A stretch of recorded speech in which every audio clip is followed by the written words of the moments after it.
Naku! Go! Baka pwede mo namang masuportan ng mga anak namin sa makapag-aral, oh. Kaysa naman sa pilitan mo silang pagtabuin sa minahan. Oo nga, Go. May pangarap yung mga bata. Huwag naman sana nating sayangin. Kasi kung ba na wala kayong mga pera, magtrabaho kayo ng naigi upang mapag-aral yung mga bobo niyong mga anak. At saka ano pang gawin niyong pagpapaaral sa mga anak niyo, matutulad din naman sila sa inyo. Nagbimina, naghihirap, at nagtitiis sa karampot ng bagya. Pero Go, yung gusto lang naman namin na...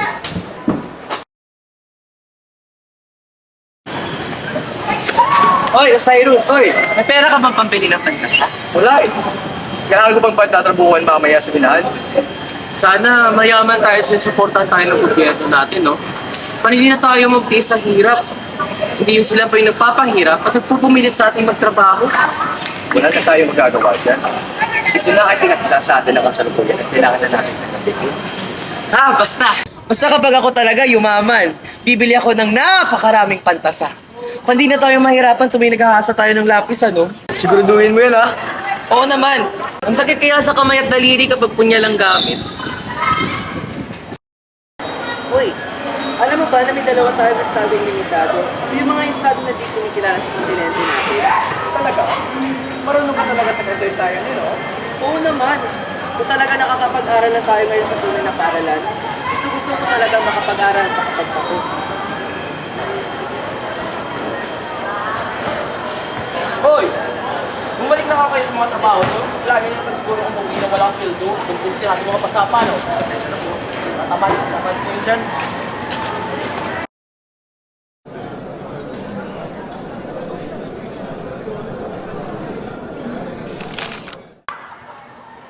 Hoy, Osiris!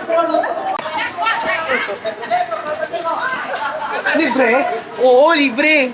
Maan na tayo makapag-aral na walang binabayaran. Kahit 5! Gusto niyo ba sila mapapaaral ng libre ang mga palit sa Texas, USA? Opo eh. Saan pa ba pwede magpalista? Ayaw man ng mga magulang ng dalawa ang mawalay sa kanilang mga anak, wala silang nagawa sapagkat alam nila sa kanilang mga sarili na ang pinapangarap ng mga anak nila ay ang makapag-aral at makapagtapos.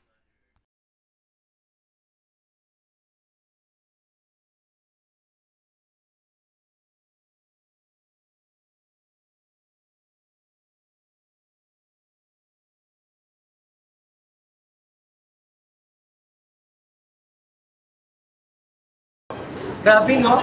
Parang isang buwan lang ay nangangarap lang tayo nag-aaral sa minahan. Ngayon nandito na tayo sa ibang bansa at nag-aaral ng libre. Hindi nga rin ako makapaniwala eh. Tinabay tayo ng paborito ng Panginoon. Binigyan tayo ng pagkakataon ng makapag-aral ng libre. Sana lang ay maganda yung pakikitungo nila sa atin. Kahit tayo naiiba sa kanila.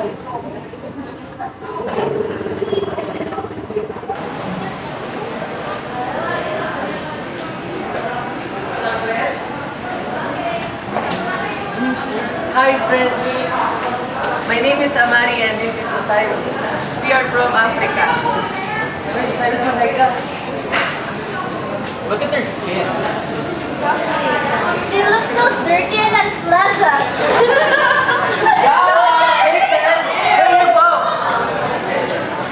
Parang hindi tayo yung gusto ng mga ano. Gusto tayo ng mga loy. Ano ka ba? Hindi na nila tayo naiintindihan ng maayos.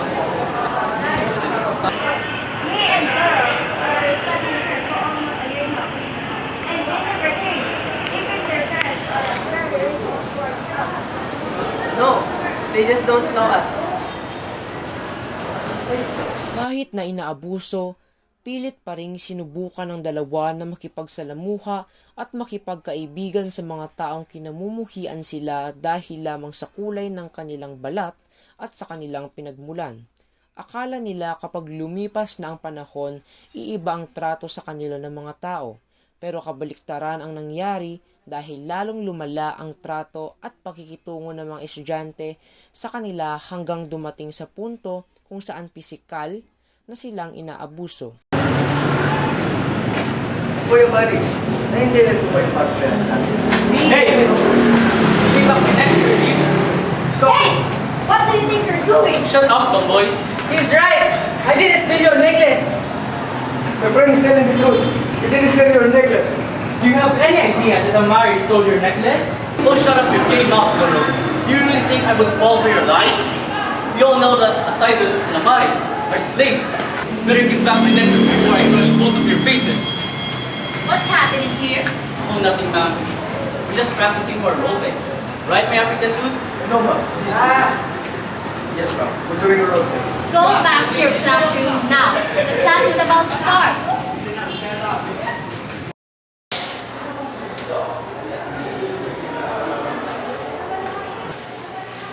Hey, thieves!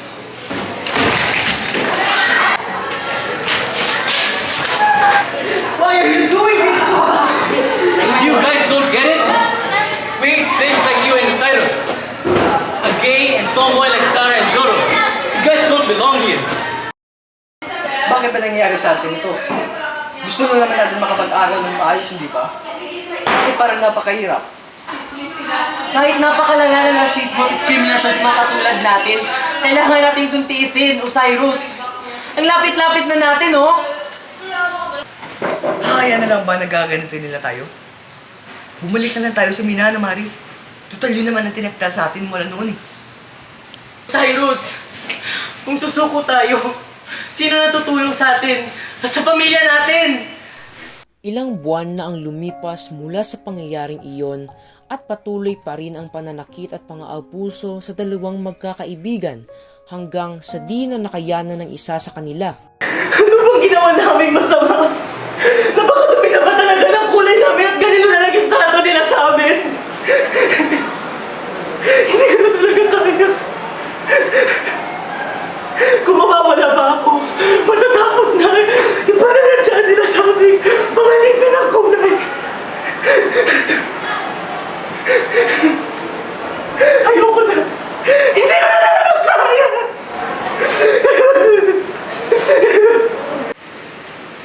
Hey guys! What do you want to achieve in life?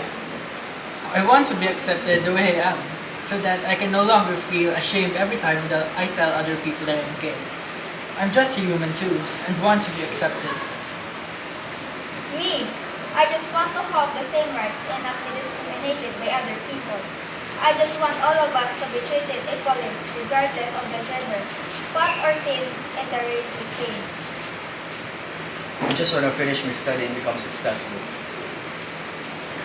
Akala nila magiging maayos na ang lahat at sabay nila aabutin ang mga hiling nila. Pero hindi nila inaasahan na si Amari ay tuluyan ng sinakop ng pangamba at depresyon. Ang pagkamatay ni Amari ang nagtulak sa kanila na lalo pang magpursige. Ako pala si Osiris Nieves Santillanes. 15 taon ako nang mabago ang sistema ng pamayanan namin pagkatapos yumaw ang dati naming gobernador. Mas naging hayok sila sa pera at naging dahilan upang gumawa sila ng hindi kanais-nais na bagay. Tulad na lamang ng pang-aabuso sa mga inosenteng mamamayan at sa pilitan ng pagpapatrabaho sa mga bata katulad ko para lamang sa salapi. Libre ang mangarap at ang lahat ay pwede mangarap, sabi nila. Ngunit, papaano kapag ang gobyerno niyo mismo ay tutol dito? Hahayaan niyo na lang ba na gagawin nila ito? O maghahanap kayo ng paraan upang wasakin ang wala nilang kwentang sistema? Sa loob ng halos 10 taong pagsisikap at paghihirap sa mga pagsubok, hindi naging madali ang pagkamit sa aming mga pangarap. Maraming panlalait, pangungutya, at pagmamaliit sa aming dinanas. Ngunit hindi iyon sapat upang kami ay sumuko. Dugo, pawis, luha, at buhay ang aming inaalay upang makamit namin ang aming inaasam. Ang edukasyon at kalayaan sa pagpapayag ng sarili. Ialay din namin ito sa aming pinakamamahal na kaibigan, si Amari, na naging inspirasyon sa amin sa aming pagsisikap. Kaibigan, kahit hindi ka na namin kasama ngayon, alam namin na hindi mo kami papabayaan. Sana man lang nandito ka upang maibahagi namin ang mga sandaling ito at makita mo na lahat ng ating mga pangarap. Pagsubok at pag-asa ay nagbunga. At sa wakas, aking kaibigan, nakamit din natin.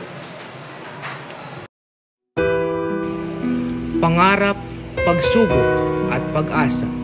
Ang kwento ni Amari at Osiris.